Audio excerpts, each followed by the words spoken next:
Sup, Shredders? My name is Logan, aka Spidrhanz, and welcome to an SB Reviews, where today we're going to be reviewing the entirety of an album from an act named Erick Duran Manard, titled A Road Without Any More Detours, A Journey of 10 Chapters. And if we switch over to here, I have been doing a fair bit of reading on this. There is a bit of a backstory to this album. A lot of the information is on Erick's website. That link will be in the description there for you to check through. It's a really important album to them. My understanding just going into it, it's about how, and they've gone through a hell of a lot of stuff in their life, and recently I think they found a new direction through faith where they're trying to avoid taking any detours and I suppose doing what needs to be done. This is going to be their journey through it, if I'm not mistaken. We're going to have lyrics for each of these tracks. I'm going to check through after each one, but not necessarily in the conclusion section, but just I'll have a read through them just to make sure I get what's going on in case I don't get that in the track. But we're going to listen through each of these tracks from start till finish, and we're going to hear what we think. Starting with Wrestling Leviathan, Daystar Arise. Let's go. Just, can I pause it? No. You have to press the pause button. Okay.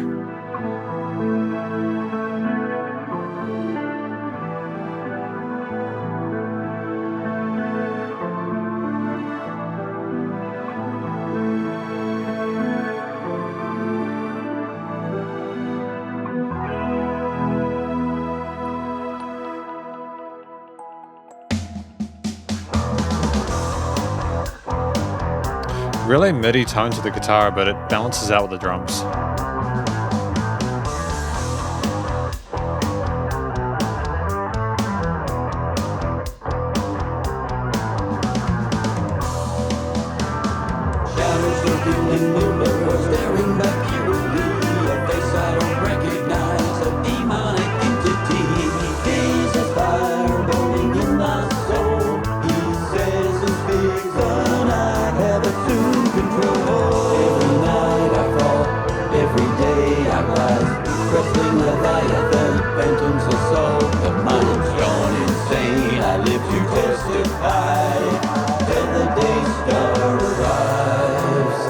Great major lift there.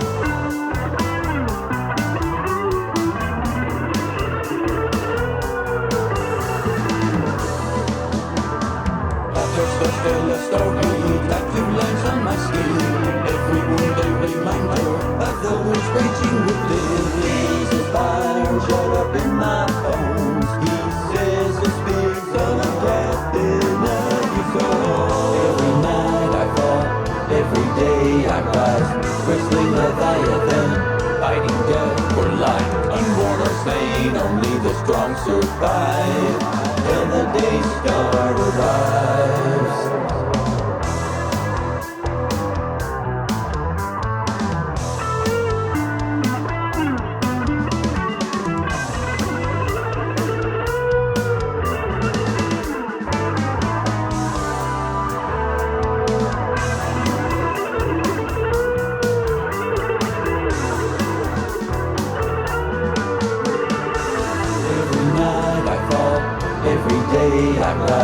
Wrestling Leviathan, destroyer of all life. Inversions the game, the father of all life.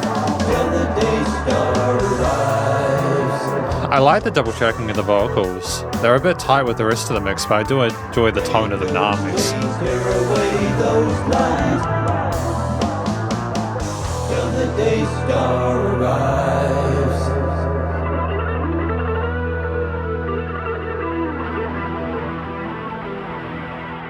Great different guitar tones as well there.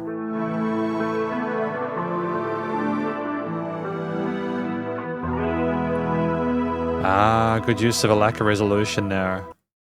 That was fantastic.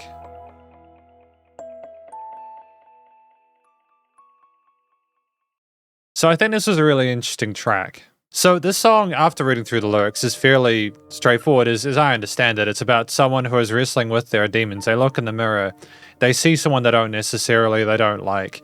And there's parts where they talk about Jesus saying, you know, in spirit, son, I'm captain of your soul. So there's like this push to sort of be better and to do better and to sort of push back against that darkness.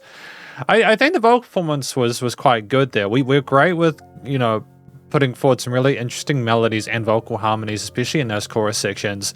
The track is intriguing structurally with the way it starts with those strings. They're gorgeous sounding strength, almost pad-like elements there, with their guitar arpeggios there. Moving into more of a rockish groove with the guitar bass drums later on is tight as well, going seamlessly between verse and chorus sections with like that solo section on the guitar there with lots of really intricate playing there, a fair bit of shred there, but it's tasteful. All in all, I feel like the song does, it communicates that I'm not necessarily sure what the day. Don't get me wrong. Like I've had a read through the material about this. I'm just not as familiar with the religious stuff. I respect it. I'm just not as familiar, so I'm not necessarily sure about what specifically the day star rises. But I imagine it's about like the sun rising or there being light on the person situation going towards the future. The way that the guitars and the strings become majorish makes me think that things are going to become positive and there's a light on the horizon there. It's just in the middle of the track when we're talking about those demons and there's that kind of a zestiness with the distortion overdrive of those guitars and with the drum fills and everything like that. It makes me think that that's the struggle we're going through there, that the tension there is evident. The production for the most part is good. Again, I'm not necessarily sure how present the vocals are in regards to other parts. I think that the guitars and the vocals are occupying a similar frequency band, and the midiness, like the mid of the guitar tone is like is resonating with some of the vocal parts, but they're panned on the side. So I think it's still okay. We're gonna move on though. We've got A Road Without Any More Detours, Dawn Breaks in You.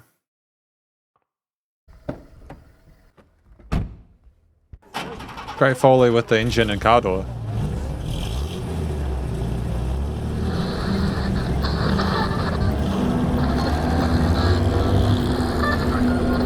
Hey, this is KEDM on your radio dial, where it's all Jesus all the time. A little praise music for your drive at night will make everything feel alright. Next on rotation is The Oldie But a Goodie by Edward Hopper, that famous old hit, Jesus Savior Pilot Me. But first, latest traffic report reveals multiple detours ahead. Tie back, pull back to the title of the album.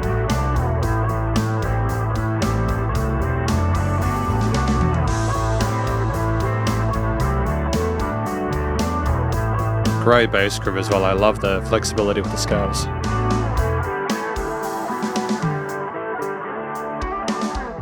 In the quiet of evening as the sunset fades, my mind is reflective on the life I've made. Every joy and sorrow, every trial I face led me to this moment and passage of grace. The shadows are lifting as dawn breaks anew.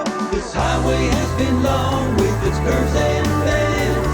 Ahead I see a road without any more detours. I can see his light where my journey ends. Ahead I see a road without any more detours.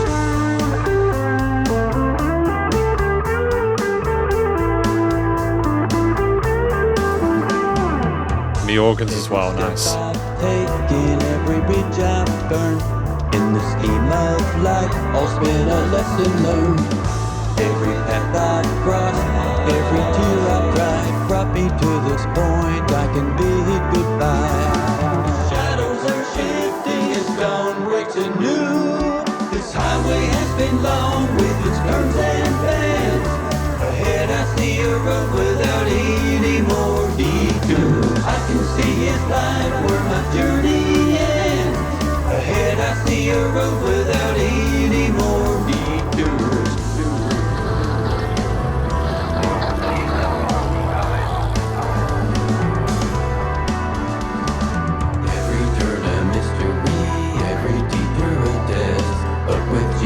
Great positioning of the vocals here. His ways are best. It's the road may change and things rearrange, and the end can seem so far in each of it. A struggle we are finding who we are.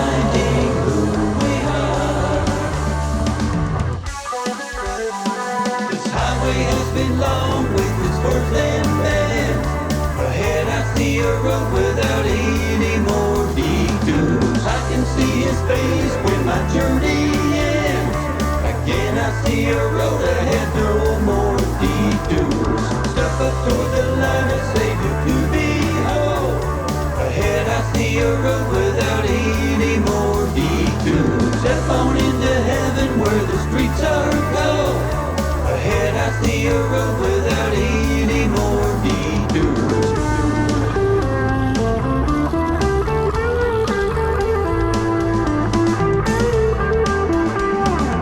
Every turn of destiny on my way to the blessed eventuates his plan for me, dwell in heavenly rest. Though this world may change and things get deranged, and the end can seem so far in each of it a sparkle, we are finding who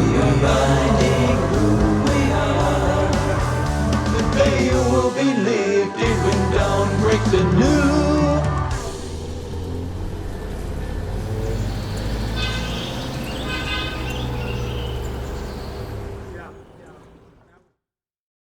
Fantastic. No, I'm really satisfied with that. I think that was really well handled.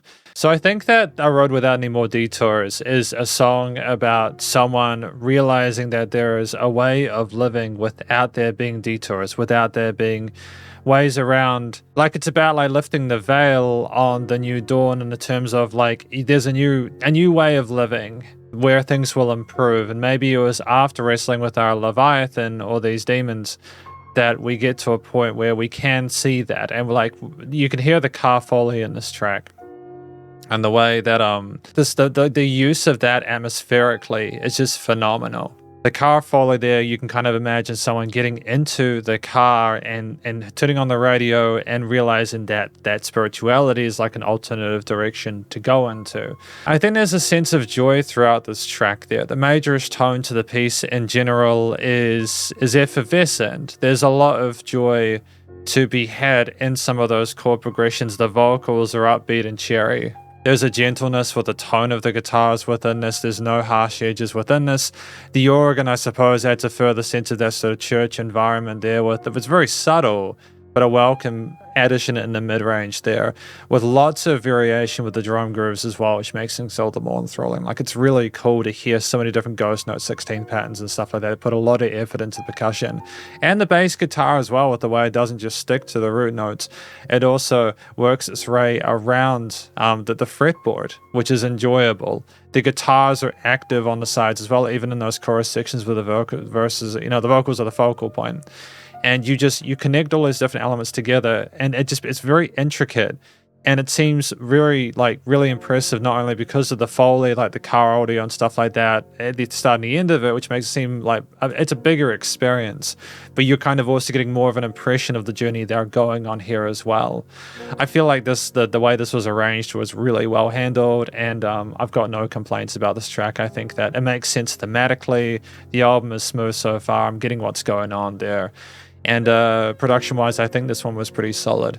So this is the third track off of the album, Lost on a Dime Blink of an Eye. On YouTube, this is the lyrics, the lyric video, if I'm not mistaken, or at least it's a music video for it. So let's go. Let's do it. What have we got for track number 3?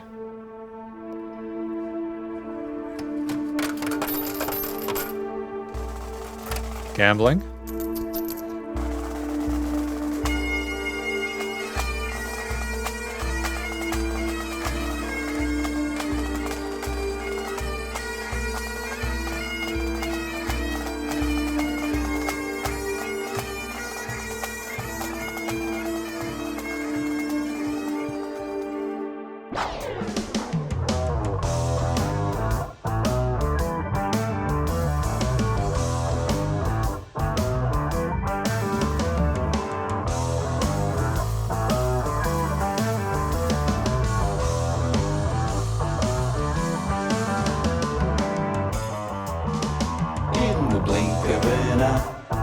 world can change and feel so strange. A smile turns to sorrow, a laugh to a sigh.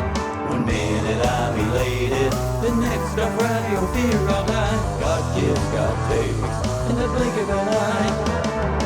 Revel joy in the fleeting, not by faith, not by sight. Life is a vapor like smoke on the wind, here for the moment and gone again. For what is true, let the rest fade away. Your soul is due and maybe taking this day. In the blink of an eye, in the blink of an eye, the next breath I mistake in chaotic messes. I prayed toward Most High. We build a fancy castle on sands of time, lost on a dime. Waves of change blood in the blink of an eye. Forever peace in the fleeting, never surrender. Switching between swing and straight full force kind of cool. On the wind, here for the cruel joke to repeat again. Oh, what is true, let the rest fall away. Your soul is too and could be taken this day in the blink of an eye. We cling on so tightly to the things we adore, but life is a river we can't keep ashore. We just can't keep ashore. So treasure each heartbeat, every breath that you take, every regret. For tomorrow's not promised. After dawn on grace, dawn on grace. And it's great to have a mini bass solo underneath all that. I thought that was well handled. Vapor like smoke on the wind. Here lies a vain hope dissolved again. Oh, what is true, let the rest flee away. Your soul is too and will be taken one day. Oh, what is true, let the rest fade away. Your soul comes due, then only judgment remains. So comes through in the blink of an eye. Damn. Right and wrong. That was so to the point. Hang on. So Lost on a Dime, Blink of an Eye is an interesting track. I think after the track Without Any More Detours, we've realized, hey, you know, life can just be gone like that. They might be looking back on the life they've had so far and realizing how much time they've potentially spent doing things like, I assume, gambling, for example, with the sound of the coins going in and that kind of thing. And the slots, you kind of realize how much time you spend doing things that might not necessarily be benefiting you. And this is like a sense of a vulnerability that Erick is showing that I appreciate in a musician. It humanizes the experience. Sure, a lot of people can relate to having vices and such.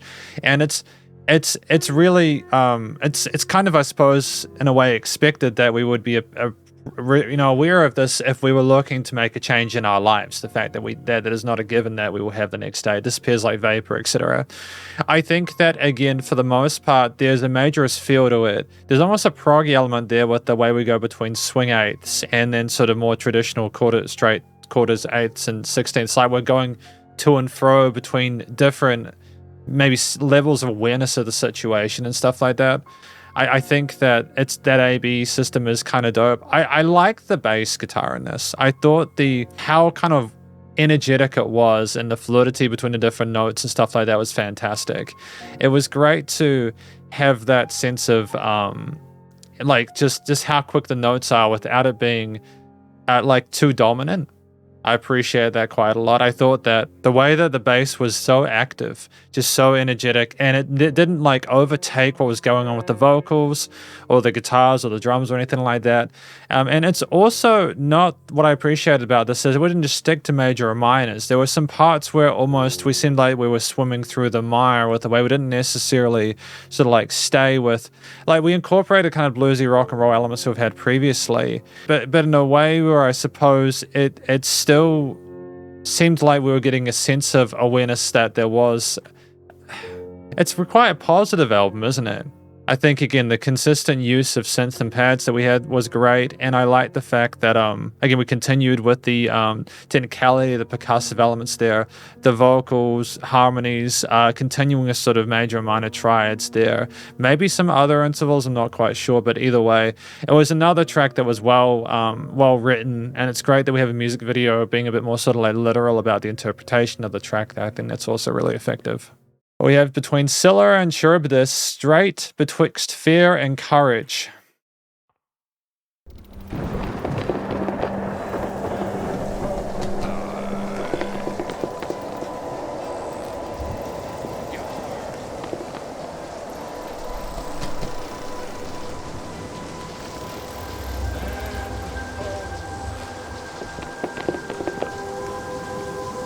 And again, it's just you can hear the sound of the water like you're on a boat. It's very atmospheric. I like this use of Foley here.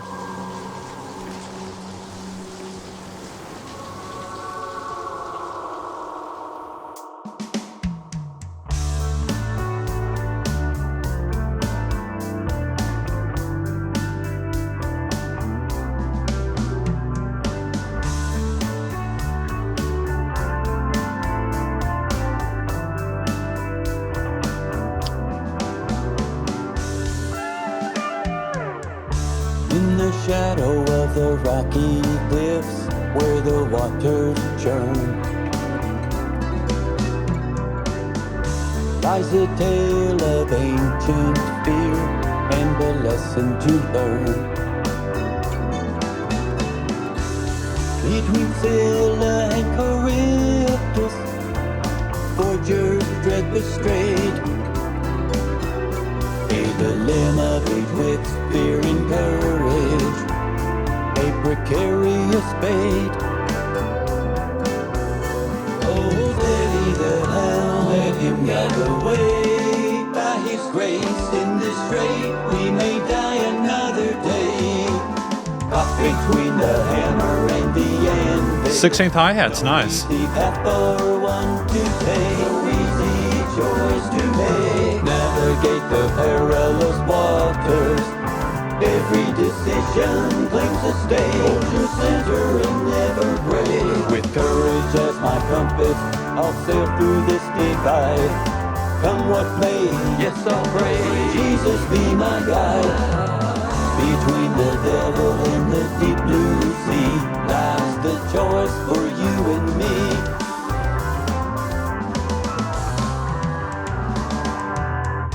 To the left we see the hungry beast. I mean, it's just the drums are just so wonderful, man. The way that call response. To the right we view the whirlpools trying to suck us all underneath. Scylla rises from the ocean's mist. The lesser evil may be hard for one to resist. Charybdis tides, watery depths are blight. One wrong move and we're doomed, lost from sight. Oh, steady the helm, let him guide the way. By his grace in this strait, we may die another day. Caught between a rock and a hard place. No easy path for one to take. No easy choice to make. Navigate the perilous waters. Every decision claims a stake. Hold your center and never break. With courage as my compass, I'll sail through this divide. Come what may, yes I'll pray. Jesus be my guide. Between the devil and the deep blue sea remains the question for you and me.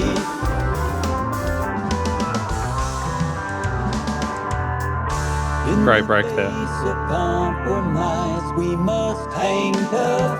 We stand tall. Though seas may rage and battles wage, yet with Jesus we can't fall.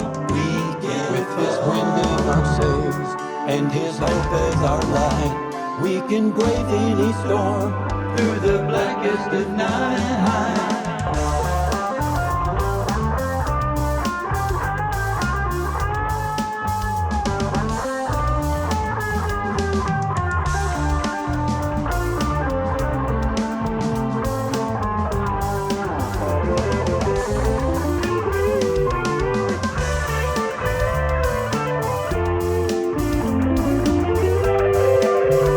These guitars are gorgeous though, man. I love the chorus effect on them, or the harmonizer effect.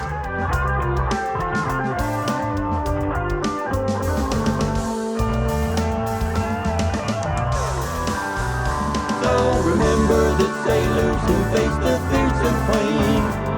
Their story is a beacon through the tempest and rain. With hearts full of valor and spirits burning bright, we aim right toward Charybdis and plunge headlong into its light.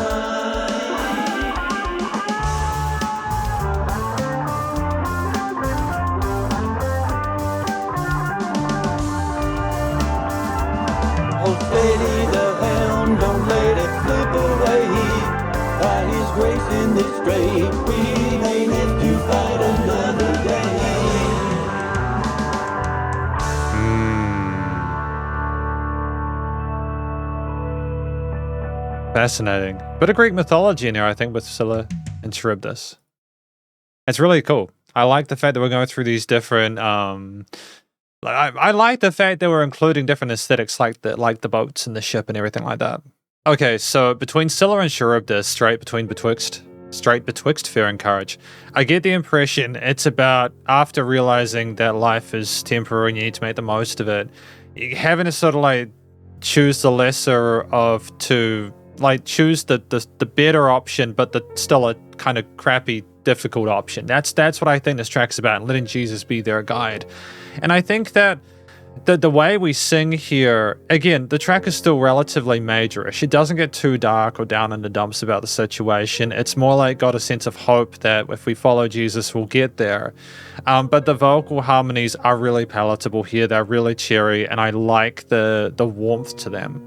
I think it's really well handled. I think as well, the guitar parts that we had there, the fluidity of the 8th, quarter, 16/8 grooves with the, not just the chordal progressions and the arpeggios, but also the way that we split different sections up. We had some interesting hammer-on pull-offy parts, sort of maybe some harmonics there, a lot of little bits of, and some interesting sort of techniques on display there. And that chorusy, harmonized guitar soloish part near the end where we trade off between the mains and sides was just divine. It was a wonderful way to end the track. I think that the start of the song, again with like the foley of like being on a ship in the middle of the storm and the rain is everything like that, is immediately impactful. The transitions between the verses and chorus and other instrumental parts within this track with a really tight percussive performance and really solid production actually within this track as well, it's just really positive. I got a lot of love for it.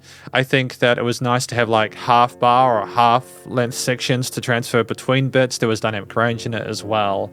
And it's just, yeah, we had, even though we had some very occasional chromatics, it was more sort of like straightforward with the approach to the harmonies here, which I appreciate.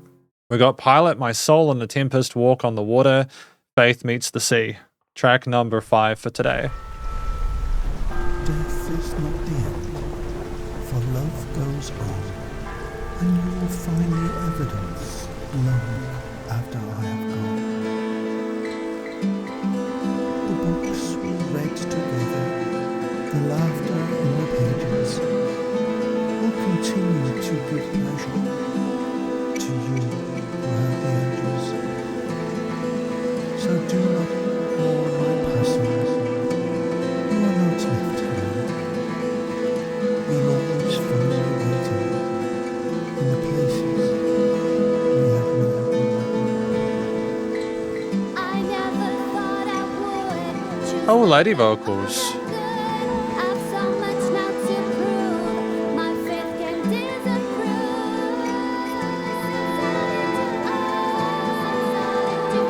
Great twist.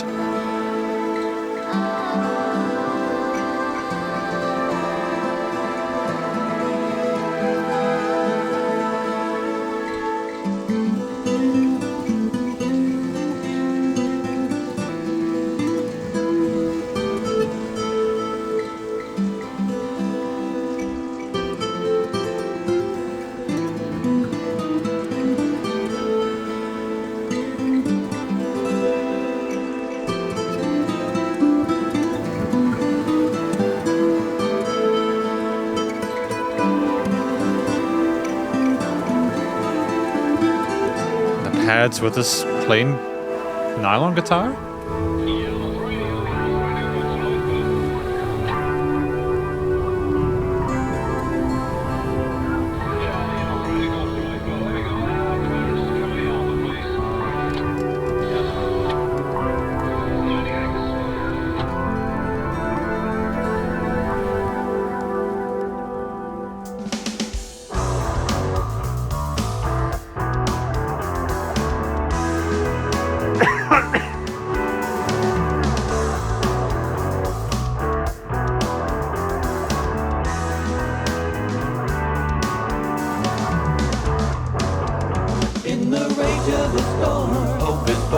The drums are insane, man. Every step I take is like a shot in the dark. The waves crash around me, the wind roars, but I'll keep pressing forward on to that distant shore.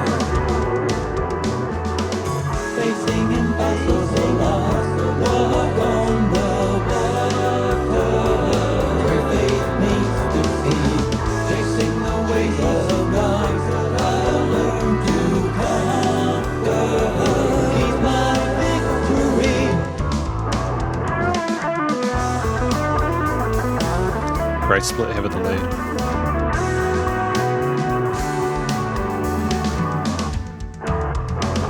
When the devil says give up, you're in too deep. Yet I recall those times when faith took the lead. Well, don't you remember? Like Peter meeting Jesus on the fiercest waves. I step out in courage, trusting that he can save. Facing impossible odds, walk on the water. Where faith meets the sea, chasing the waves of God, we'll learn to conquer. He is victory.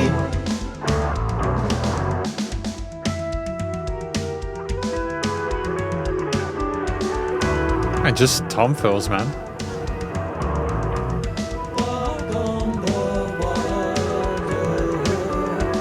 Interesting panning of the guitars around the stereo field as well.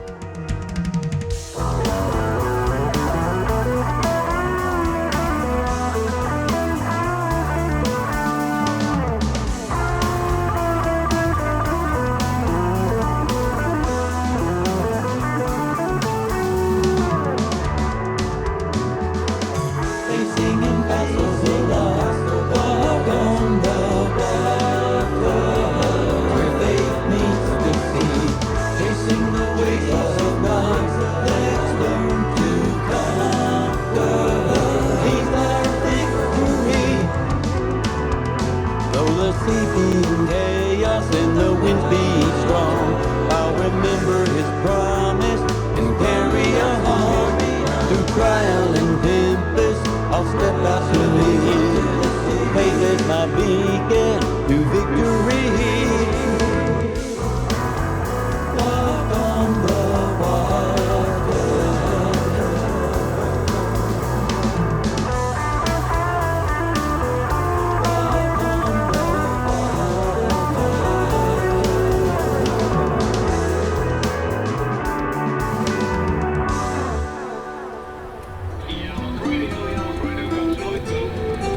Back to the radio at the end. Nice, really interesting. Really interesting.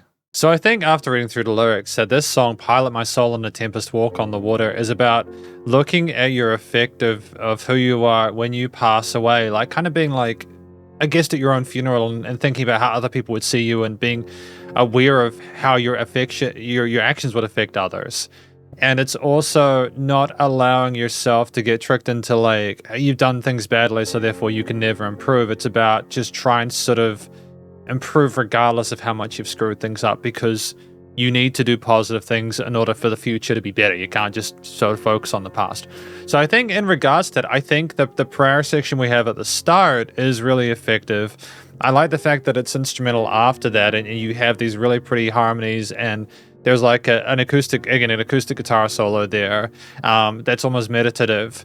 And then you move back into the gritty guitar tones with the bass and the drums. There are some really interesting extensions in the harmony that illustrate a sense of complexity with the emotional sort of like element of the track overall. We have the similar compelling vocal melodies and harmonies from Erick throughout.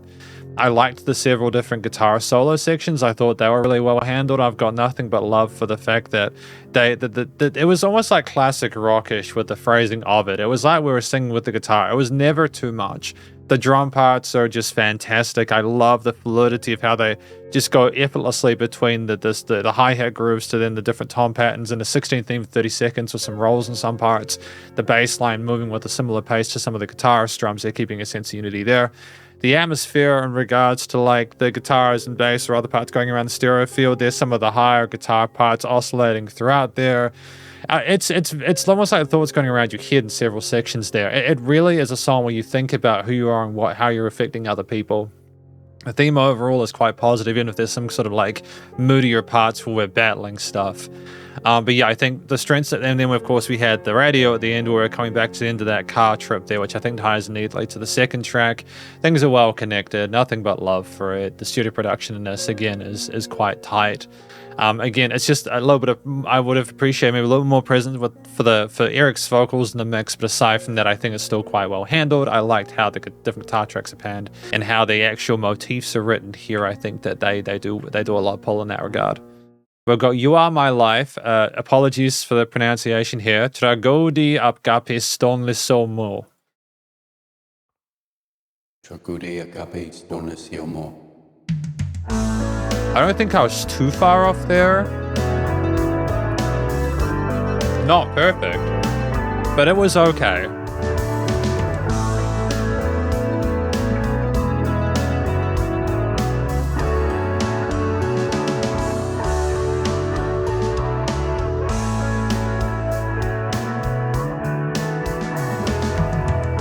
I was lost in darkness, alone and afraid, alone and afraid, running in circles without a hope or stay. But then you came and you rescued me, Hallelujah, you are my Savior, you fight my battles, walk by my side. I sing your praises, you are my fortress. Jesus, you are my life. We're really anchored there now.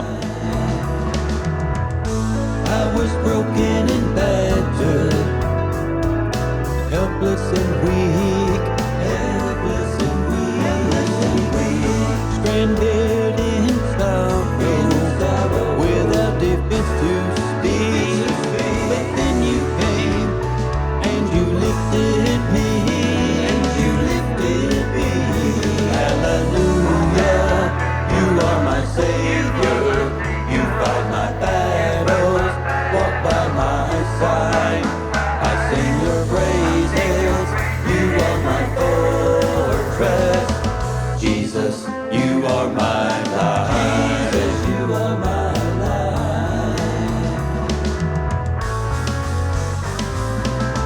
You are the rock on which I stand. You are the love that fills my hands. You are the hope that keeps me strong. You are the worship in my song.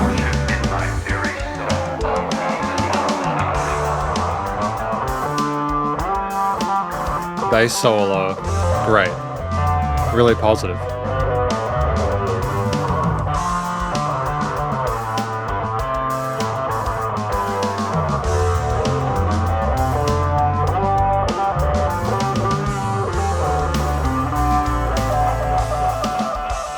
Hallelujah, my blessed Savior, I will press forward. You as my guide, I'll sing your praises, Almighty fortress. Jesus, you are my life. Jesus, you are my life. I'll sing your praises, Almighty fortress. Jesus, you are my life. Jesus, you are my life.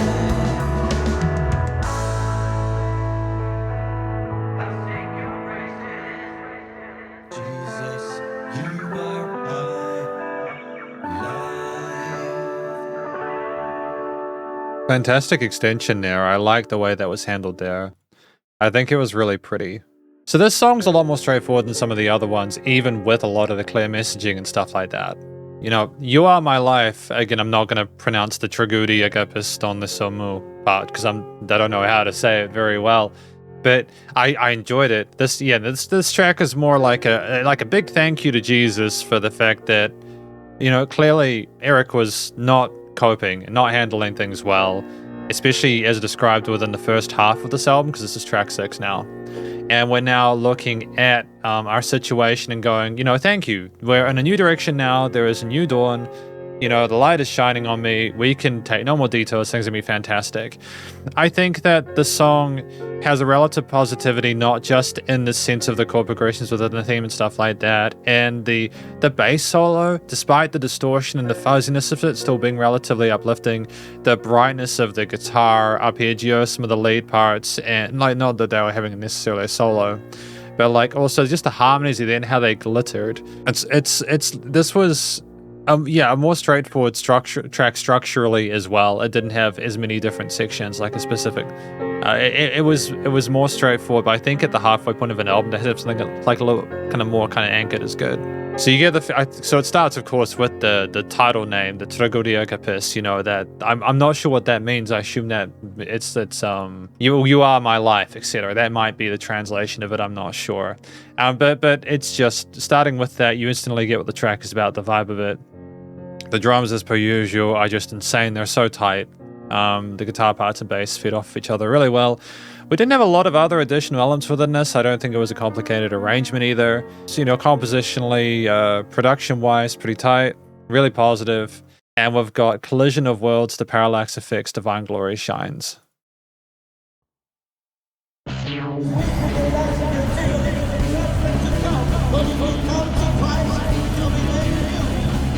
This is very different.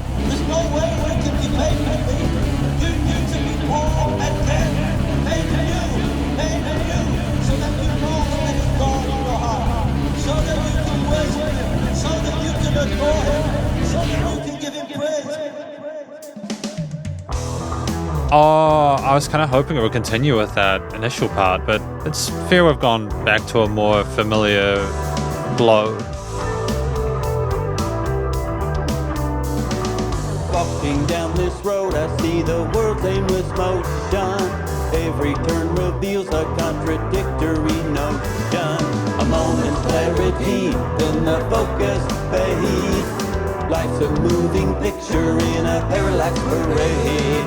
Where the angels play, I'll rest and pray as he guides my way. So I trod this pathway through shifting avenues. Lines can get played, the world's in layered views. Forgive me if my Bible and this world don't intersect. Such is life in the parallax effect.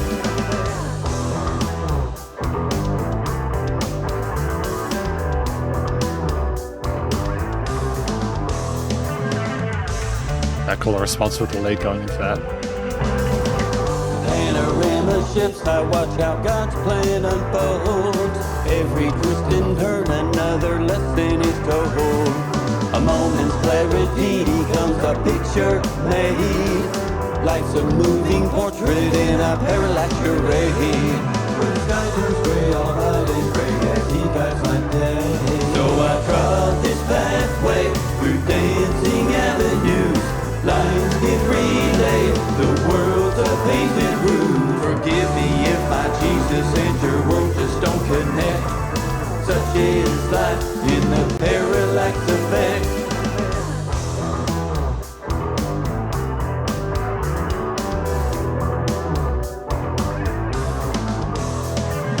Viewing life through a parallax effect where the vision shells and the lights connect. What's near is far, what's far is near, like shadow play. Rapping.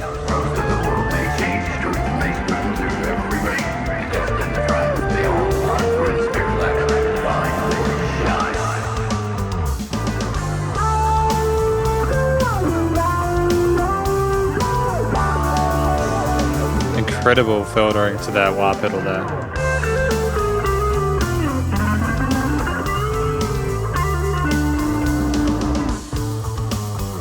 So I trod this pathway through turbulent avenues. Lines in disarray, the world's a lighted view. Forgive me if my seat next to your mess hits each check. Such is life in the parallax effect. And those 16th hi-hats as well. They've come a few times, but they're really groovy, man. Watching life through a parallax effect where opinions change, time disconnects. Every new dimension, every change in scene reveals those mysteries hidden between. Every twist and turn that you've hidden inside brings new understanding in the dark and the light.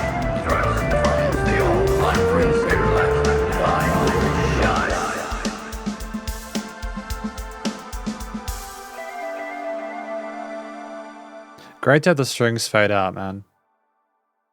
Really cool, really positive. So that was the collision of worlds, the parallax effect, divine glory shines. Okay, so I think that this track is about maybe the new world view of their faith in Jesus or wanting to walk towards in a better pathway without any detours, but also understanding that the world around them is still a complete mess. There's still a whole lot of crazy chaos going on. And it's about understanding that even when like bad things happen, there can still be hidden positives within that. And it's about kind of rolling with the punches and not allowing yourself to get distracted from that way you're going. I think that's what the track is about. I liked the rapping. I think that was a fun shift. I think that the way we rapped with the effects on our vocals there was like a bit of a reverb, it's like an interesting kind of like wavery, filtery thing there, which made it sort of distinct from previous parts of the album we've had. And there was also a really interesting part at the start of the track there where it was almost, how do I describe it? It was incredibly heavy, just like, sort of, it was almost like replicating the chaos, like someone talking about or screaming about something. You've got the on the picture kind of guitars there. It almost sounds like that's the noise in the world around them that they're trying to sort of get away from. They're trying to move away from that to the more sort of chill perspective that musically this album has taken for the most part. And I think that makes sense. You're trying to tell a story. If you go in a sudden stylistic direction, even though I would have thought it was cool to like completely have a change like that to commit to it, also like I understand just in relation to like the relative consistency, cohesiveness, that why we did that. I think again this is a great show display for the proficiency of the percussion, the guitar parts there. Very interesting wah solo there, kind of mid resonance there, and that was kind of peaked. And I kind of dig that. If we're going to commit to the bit, we're committing to the bit. And it did, there's a bit of shred there as well, which was fantastic. The strings, the return, the brightness near the end, instigating that by not getting distracted by all the chaos and trying to find the negatives. We kind of go towards that light. We continue forward with that. And we had great call responses from like, rhythm, guitar, bass, drums moving into the lead, etc. on different sides of the stereo field. The music surrounded you in the headphones. We had variety with the way the vocals were expressed. And typically things were well handled with production as well. So it's another great track. You've got, again, that bit of darkness with the riffs, the bluesy pentatonic feel with the minors for like the more kind of sad, angry or whatever elements there, the bits of drama, and then you move towards more positive tones when things are uplifting. So it's kind of literal in that effect, but it's still complex enough to be sophisticated. But we've got Burning the Plow, No Turning Back, track number 8.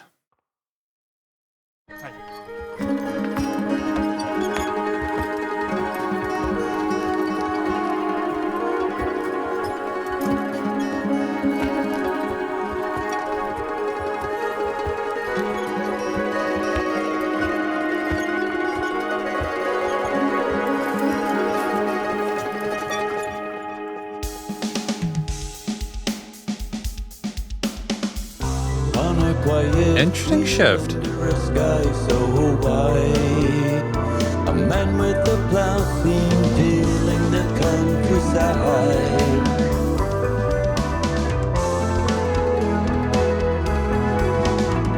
The prophet heard God's calling, a whisper in the breeze, a destiny awaiting far beyond these trees.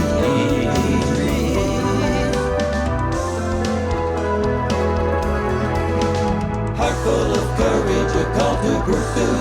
It's time to begin anew. Burning the plow, leave it all behind. No more turning back, no turning back. Turning here and now, from His truth we'll find.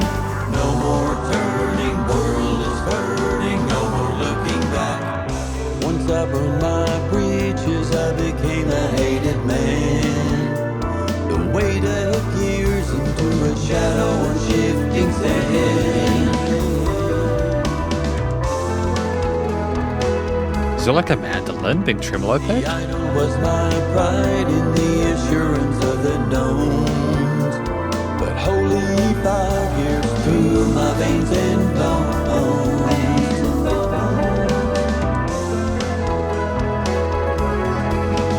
Heart full of courage, a calling in you. It's time to begin anew. Burning the plow, leave it all behind. No more turning back.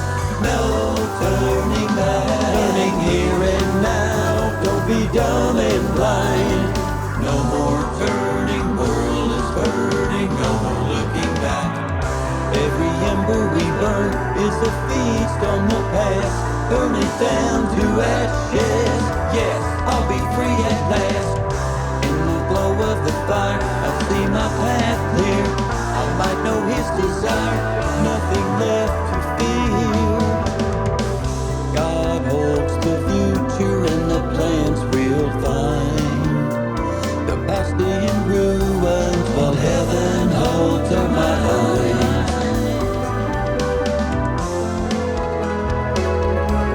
This is so satisfying, the little plucks. Calling in you, it's time to break on through. Burning the cloud, leave it all behind. No more turning back, no turning back. Turning here and now, let's redeem the time.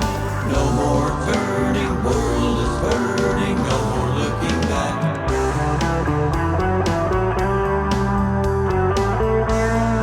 Great trade-off here.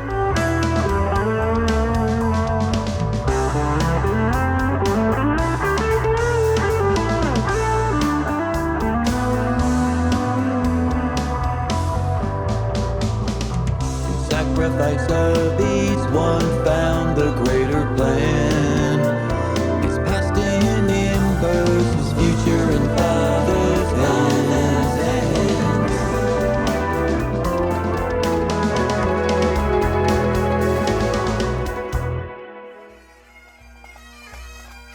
Now we had the...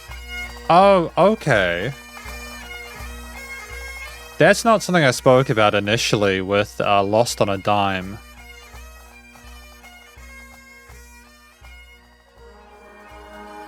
I want to talk about that at the end.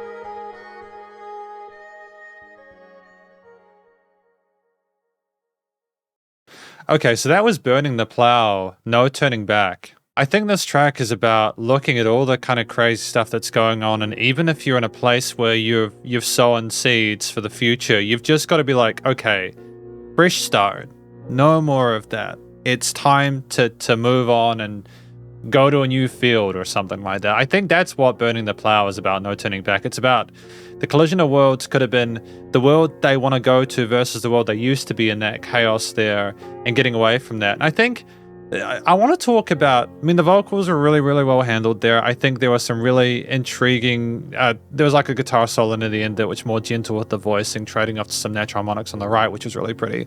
With some mandolinish kind of tremolo picked stuff on the right there at the end of some of those like bridge sections there, which is just a really cute, clean texture there.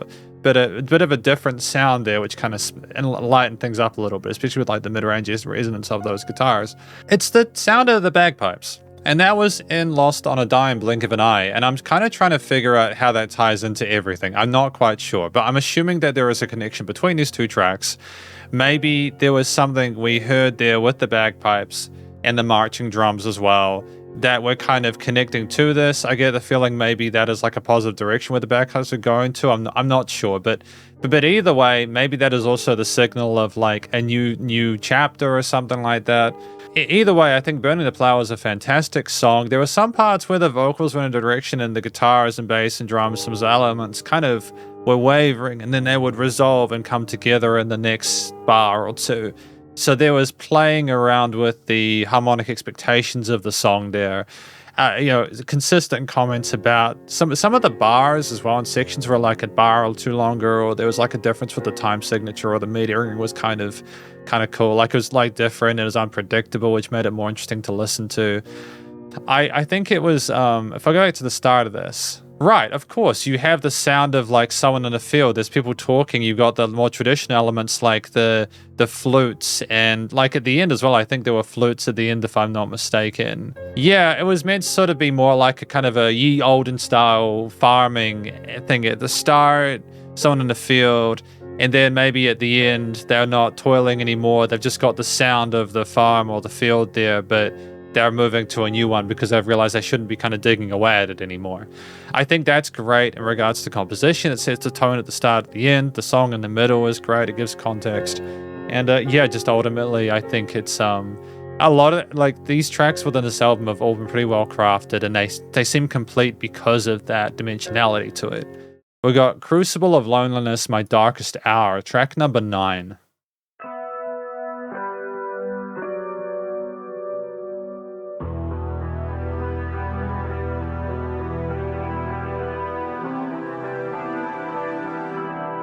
That reminds me of the tone of Zombie by Cranberries.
Oh, I thought we were going to commit to a piano solo there. That's okay.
But more grooves this part with the way things are rolling around legato.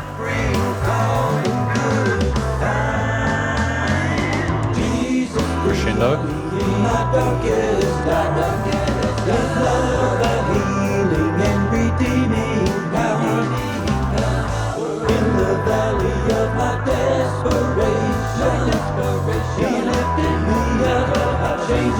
vacation through tears and screams and lonely nights.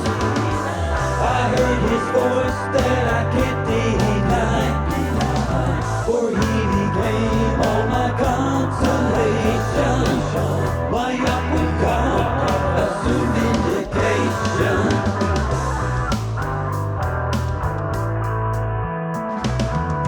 Through fiery tempest and blackest night, Jesus will Great trade-off between mains and sides. in his grace you'll find your hope and stay, as this fallen world is doomed to burn away. In the still of the summer's night, he showed the way, the truth and the light. In the crucible of loneliness, I'm never alone. In the crucible of loneliness,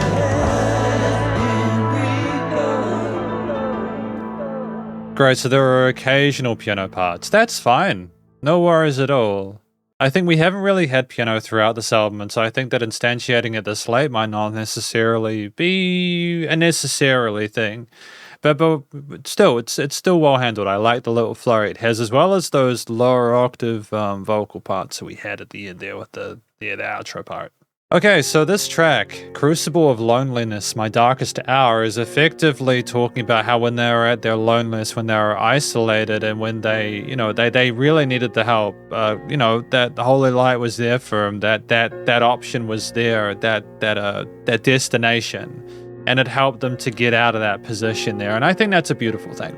That's part of what I like about religion. I mean this in a genuine way, is that it really does give people hope, and like it helps them to find meaning in everything like that. And I'm being really genuine about this. I think it's a fantastic thing, because life can be garbage for a lot of different reasons, and you need that support however way you get it. For Erick, they clearly really appreciate that. And this album is like a testament to that. I think that's a beautiful thing. And it's been clear and consistent throughout the entirety of listening through it, and I have enjoyed my time listening to it. The sadness at the start of this with those twin guitar harmonies, those leads there, the chorus guitars, the wistful nature of it. Did we have strings at the beginning? Was it strings at the beginning? Yeah, it was like synth pad strings or something like that. Yeah, so we definitely had that immediate feeling, that atmosphere of, man, this is terrible. Everything feels awful. And then you kind of, it's like, I don't know if we ever lift out of it. Yeah, I don't think we ever lift out of it. I think in a way that makes a lot of sense, because we're more describing the immediate sort of situation we were in, rather than, it's already been inferred that things improve. We're just kind of maybe like looking at that place from a distance now, after we've moved away from where we potentially used to be, and we're showing gratitude to what helped us get out of there. I think the twin guitar harmonies, the string pads there, the rhythm guitars with the way they were phrased, the different lead guitar solos, which are very tasteful and soulful and well expressed. And I like the fact that we vary the way we phrase the guitar solos as well. We're not just sitting there doing like shred all the time or like slow stuff. We have a lot of variety in there.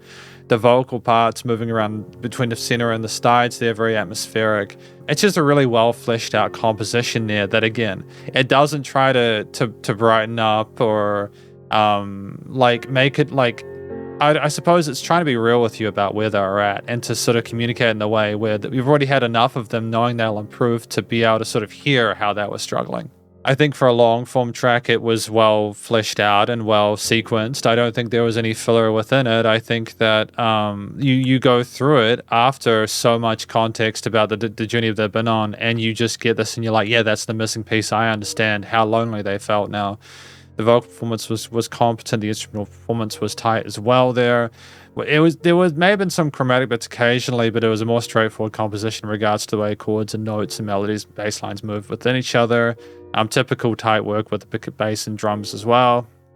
And I think, yeah, the occasional piano parts were just for a little bit of glitter and high end, and a little bit of, I suppose, like a little bit of kind of a different texture and a bit of classiness at the end of each transition. I know I said I wanted a piano solo, and that might have been a way we could have potentially added to this as like a different kind of lead, but I still appreciate the guitar stuff we had, and I think it's still quite strong. We got the last track of this album, Facing the Thing You Fear the Most, Embrace of My Stone, Journey's Reprise. What a journey we have been on with this, right?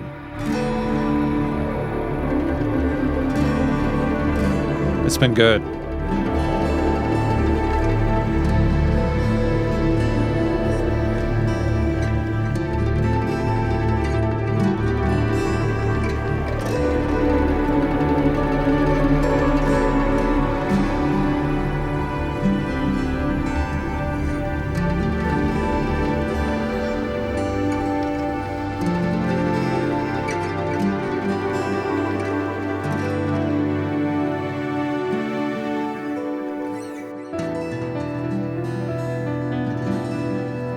Oh, we're doing more pianos here. That's cool.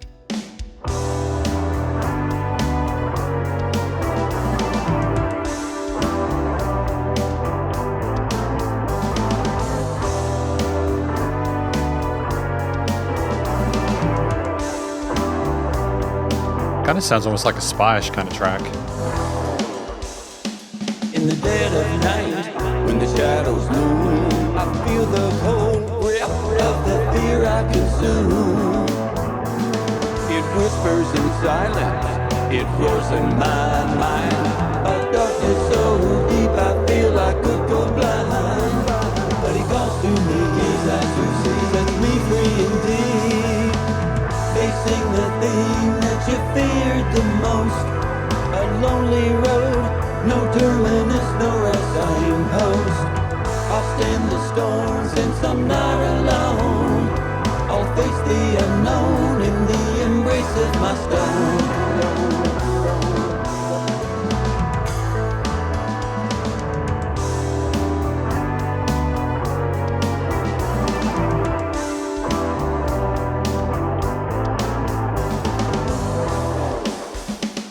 Each breath is a show, got feel down so low. The tear inside me, it won't let me go. But I gather my courage in a steady hand. On the power of his blood, I'll make my stand. For every shadow lurking, there's a light to find. In the peril of darkness, I will guard my mind. In the days ahead, I need not dread, his truth is clear.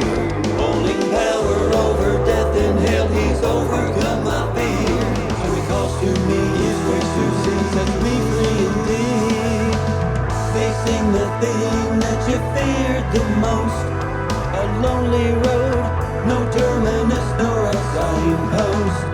I'll stand the storm, I know I'm not alone.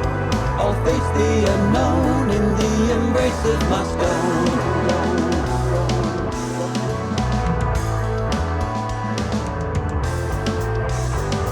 With every heartbeat, the scorching fear starts to break. In light of the unseen, the realm of shadows will say,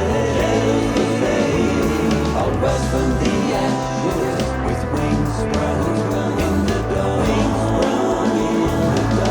Wings in the dawn. I'll soar on eagles high. A warrior is reborn. Warrior is reborn.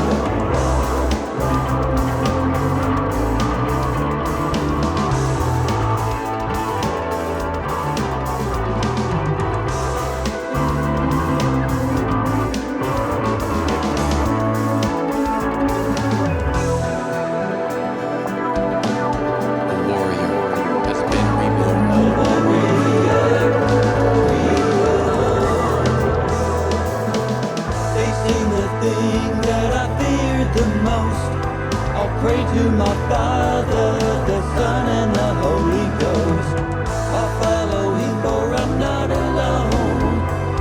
I'll face the unknown in the embrace of my stone.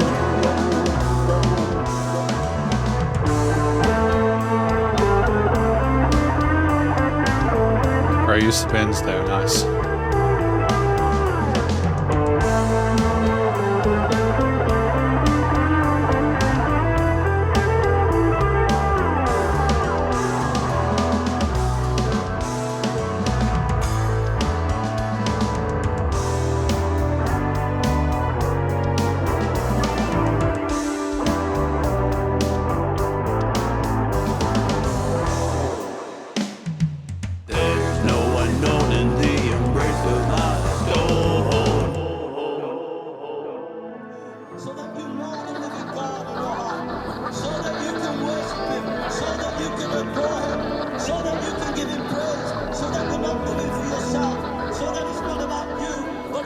others, but it cannot happen until God comes into your heart.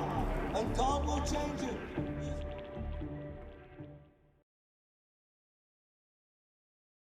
So that was Facing the Thing You Fear the Most, Embrace My Stone, the final track off of the album. So I think the last track on this album is maybe talking about the loneliness that can come from going away from the old life you used to have, and then realizing that moving forward, you are walking with God, and that it's going to be okay, and that, you know, it's okay to be afraid, but also that things are going to work out, and you're going to have a better life out of it, and you're kind of reborn. Embrace My Stone is maybe the embrace of their faith. I'm not quite sure, but either way, it's the end of the track, and it's basically saying, look, from now on, I'm going to be making the most of what I can out of my life, and I am going to do the best I can to make the most of it. I think it's a really great way to end an album. I think that the way this track was played, again, with a continuation of a lot of what we appreciate about the guitar, bass, drum, and string elements here, the vocal melodies and harmonies here, an occasional bit, like, they're charismatic in parts. Like, there's a bit more like a spoken part than like, like sung parts. It's like a bit of character to it, which I appreciate. You have the person sort of preaching at the end about like the importance of like faith and belief in God and everything like that, and what will happen if you do it. And if we go back to the start really quickly, you kind of have this tremolo picked, really intense section there where things gradually build. Maybe you've come from like a dark place and you're kind of lifting yourself up, and then you get to this point where the tension breaks and things are chill, and there's a pause, and then you realize, hey, I can actually walk with God, I can move forward, I can do this. And it's not like the track is completely happy and upbeat and cheery, because I don't feel like that's the message that Erick Duran Manard is trying to communicate here. It's not that things instantly get better the moment you start doing this. It's not that kind of angle. It's more that they know that that things are going to be better. And I think that, again, just the way that the intro starts with that bit of tension increases there with really pretty elements, but there's still tension. And then you have a bit of key work there and strings, and like then it just goes more into what we're familiar with in regards to the string, like the guitars, bass, and drums and all that. And then you have the person talking at the end, that kind of finale, the consistent kind of like, again, the speaking of their faith and their gratitude for that, and the determination to stand in that storm. It's a beautiful thing. It's a song where I feel like it's very kind of confident within itself. The structuring, sequencing of it's solid. The instrument performances are tight. The theme itself is like assertive, it's strong, it's big. It has a neat solo near the end, which isn't too over the top there. There's a sense of elegance into it, partly because it is almost like it's treated as a different voice within the mix. Ultimately, I just think, again, lots of the bend work is really pretty in that solo as well. It's a great end to the track. I feel like it's ended. I feel like I've been on a journey. I think that's the point of it. Let's talk about this album more in the conclusion.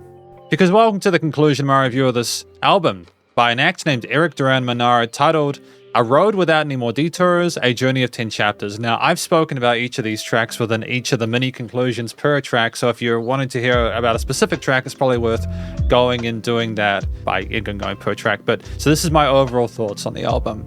I think that this was handled really well. I think that this is the story of someone who was having a really difficult time at the start of it, found like almost a reinvention of themselves or a rebirth of themselves through finding God and Jesus, and they go from a place where they are unhappy with themselves and maybe have issues with like gambling and stuff like that because of the slot machine foley, because there was use of foleys in this, and like the foley, like with the ship going through like the waters with Sola and Charybdis, burning the plow with like even the farm sounds, like the more sort of like old school sort of dark ages kind of elements there.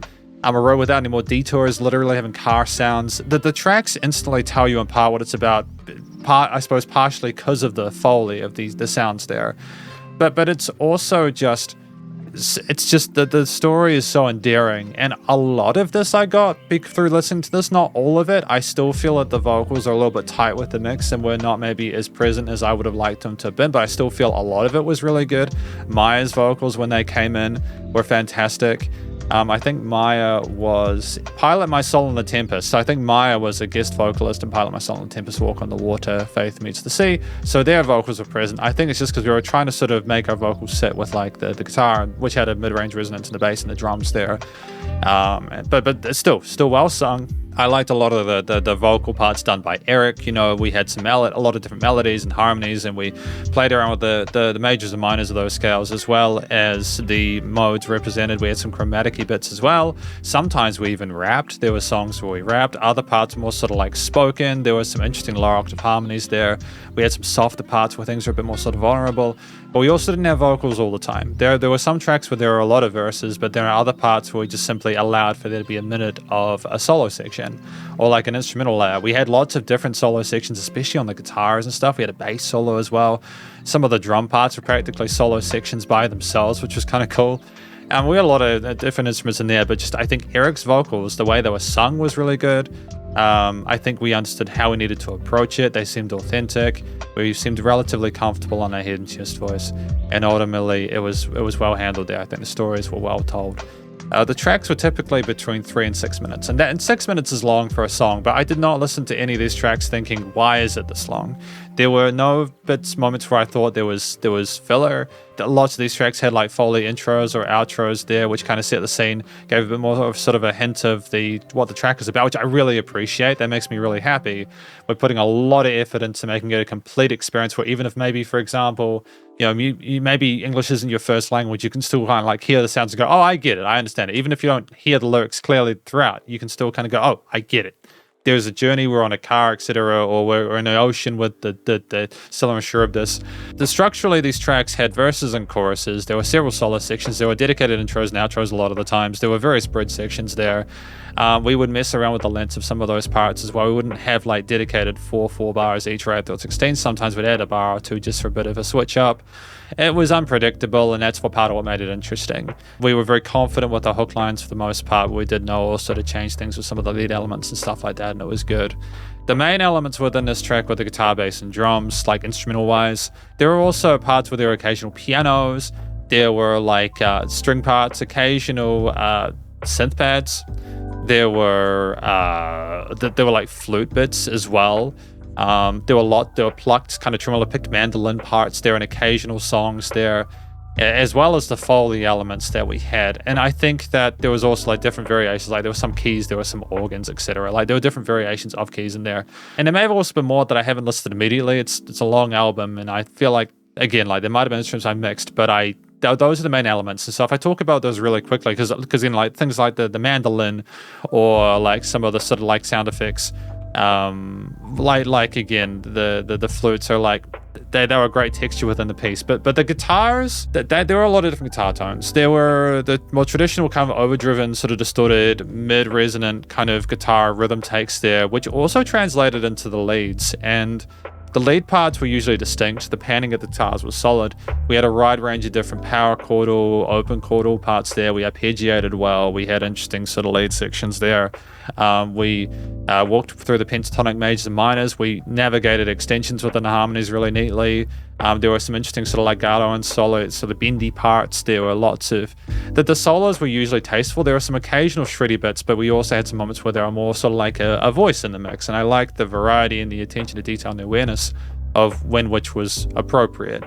The bass lines and again, like when we had sort of more kind of cleaner picked guitar parts, I think like in Crucible of Loneliness, for example, the clarity of that tone there was just beautiful. We had chorusy parts. There were some interesting lead guitar parts, like twin lead harmonies as well, which sounded absolutely gorgeous, even though they were so sad sounding. We have a fundamental understanding of how to play the instrument, and there were no weak points whatsoever. I think that regardless of what we attempted with this, they sat effortlessly with or without their instruments around them. The bass guitar, though, was really helpful. The bass guitar sounded phenomenal within this. I liked the rolling of the root notes as well as working around the modes and scale shapes. And we also had like a bass solo on one of the tracks, which was really dope there, but it kind of moving up the fretboard when we had space in the mix or the arrangement, because we're aware of when we had space, and it was really smart to do it like that. Typically very tight with the guitars and elements. The drums were ridiculous. Like they were so well done. The different quarter, 8th, 16th, and triplet grooves within 30-second rolls there. Lots of different cymbal patterns, and we didn't just stick with like the core notes and the accents. We had some offbeats. We'd kind of switch things up and sort of do different meters or polymeters or polyrhythms. Not necessarily polyrhythms, polymeters to what's going on with some of the guitar or bass parts there. It was so great to listen to the percussion. I loved it in this, and I think it was fantastic to not only sort of pocket when we needed to, but also to be able to add some ghost notes and other interesting elements to sort of spice things up further. And again, I think, to be fair, the string sections, we had like string pads and stuff, they were a notable mention because of the fact that they were there on most of the tracks. And they were just so warm sounding and soothing, and they were so gorgeous. Like they followed a similar sort of purpose of, again, some of the organ and key parts, but they also navigated really neatly with a lot of the softer elements there. Sometimes they were in the heavier parts, but like never to an extent where it was too much. And they filled a niche that was important to fill within this. So instrumentally, I feel like we understood how to put these different tracks together and perform them really well. The themes overall typically suited the track. That was purpose. Overall, the song had a lot of different ideas that were meant to sort of like sound similar because of the way the instruments were performed and produced. We typically found chord progressions that made sense with what we were discussing, and we had some parts where we'd switch between like swing eighths and then straight four, for example, to demonstrate going from one to the other and sort of being unsure and wavering. We were more straightforward when we were certain about things. Songs like You Are My Life are more sort of like kind of down the middle because they had a set message they wanted to send, but we could also be a bit more experimental and proggish when we wanted to sort of like be a little bit sort of like to show a bit of kind of chaos or waveringness or whatever. And we even had some parts in like collisional worlds where like it was a lot heavier at the start and a bit faster, more frenetic, and it slowed down a little bit to kind of show we were getting away from that chaos. Yeah, the music communicated what we wanted to with the lyrics really well. The vocals were well handled or made sense with that. The music itself within the track was just really, really solidly written. I'm really happy I had the chance to listen to it. The studio recording, mixing, and mastering is fantastic. Things were well leveled within the mix, apart from the comments I made about like some of the mid-range resonance of like the EQ between like the vocals and the guitar. The guitars were on the sides of the stereo field. To be fair, they were double tracked, I think, and the leads were in the center. And sometimes the guitars would be on one side or the other. Sometimes it'd be a lead and then like a mandolin or something like that there. The strings went around. The bass was typically in the middle and sat neatly underneath the guitars. The drums were punchy in the mix. You never had any issues figuring out what they were doing. All the other elements, including the Foley sections, were well produced and had clarity within the track and never felt overproduced as either. It just sounded like things were cohesive and connected. And ultimately, there was dynamic range to this album. The differences between quiet and loud parts, which gave it a bit more kind of life and oomph, while still being nice and loud without pumping. So the bass compression and limiting was handled. Effectively, this is just a really positive review of this album from an act named Erick Duran Manard, titled A Road Without Any More Detours, A Journey of 10 Chapters, and hopefully you enjoyed it. If you did, please do go show them some love via their various social medias and their website and Reverb Nation page. Stay cool, stay safe, and please remember to support your local musicians and artists at this point in time, as you need the help more than ever with all the crazy stuff going on in the world. And I'll catch you in the next review. Spidrhanz out.